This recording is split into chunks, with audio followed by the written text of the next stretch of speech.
Juan, el discípulo amado. En los días en que el polvo del desierto se confundía con el aliento de los hombres, cuando la palabra caminaba entre la carne y el misterio, hubo un joven llamado Juan, hijo de Zebedeo, hermano de Jacobo. Él era pescador de oficio, pero profeta de alma, nacido para sostener en su pecho el fuego del Verbo eterno. Se le llamó Boanerges, hijo del trueno, porque su espíritu ardía como el relámpago y su celo era más fuerte que la tempestad. Pero en lo secreto, donde solo el maestro mira, Juan era más que trueno, era silencio, era contemplación. Desde la primera vez que sus ojos se posaron sobre Jesús, su alma supo que la eternidad caminaba envuelta en sandalias.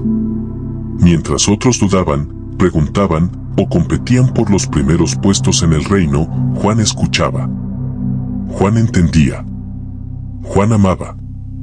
¿Por qué Jesús amaba a Juan más que a los demás? No fue por privilegio, ni por favoritismo. Fue porque Juan poseía un corazón preparado para contener el amor más puro sin romperse. Donde Pedro era roca, Juan era río, donde Tomás dudaba, Juan creía sin preguntar. Donde Judas contaba monedas, Juan contaba miradas. Cuando los otros hablaban de poder, Juan soñaba con reposar la cabeza en el pecho de su maestro.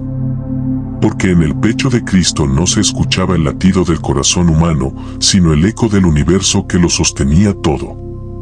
En la última cena, cuando la sombra de la traición ya merodeaba entre copas y panes, fue Juan quien reclinó su cabeza sobre el pecho de Jesús, como un niño se duerme en el regazo del Padre que sabe que morirá por él.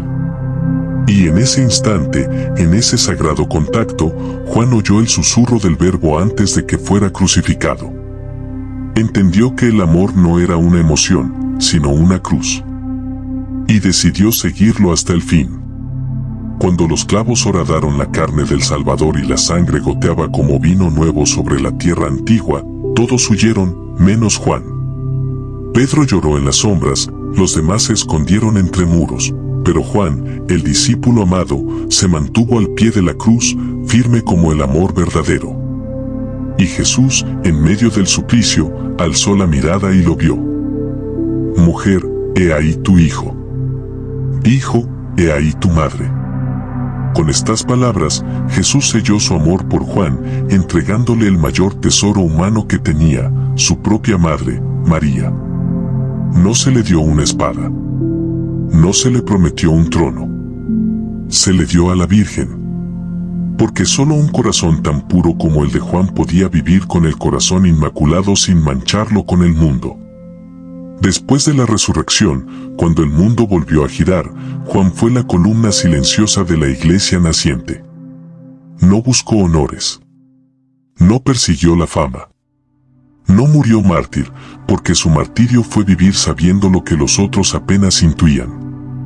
En la isla de Patmos, donde fue exiliado por causa del testimonio, el cielo se abrió sobre él como un libro de fuego, y Juan escribió lo que ningún ojo había visto ni oído humano comprendido, el Apocalipsis.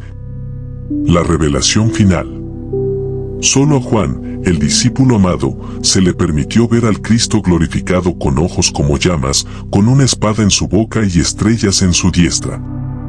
Porque solo él, que lo amó en la humildad, podía soportar su gloria sin desfallecer. Se cuenta que Juan vivió hasta edad avanzada, y que cuando su cuerpo ya no podía andar ni su voz podía predicar, era llevado en brazos a las asambleas de los fieles. Y solo decía una cosa: hijitos míos, amaos los unos a los otros. Y cuando le preguntaban por qué siempre repetía lo mismo, respondía con lágrimas: porque es el mandamiento del Señor. Y si lo cumplís, no necesitaréis ningún otro. Así terminó sus días el discípulo amado.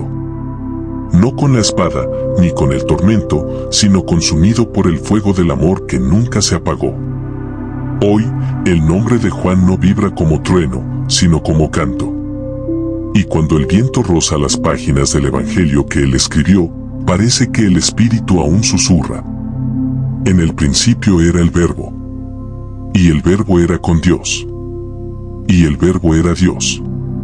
Solo alguien que fue amado hasta el fondo podía escribir eso. Solo el discípulo amado pudo dar testimonio de que el amor se hizo carne y habitó entre nosotros. Y aún habita donde hay uno como Juan, silencioso, fiel, contemplativo y eternamente enamorado de Jesús.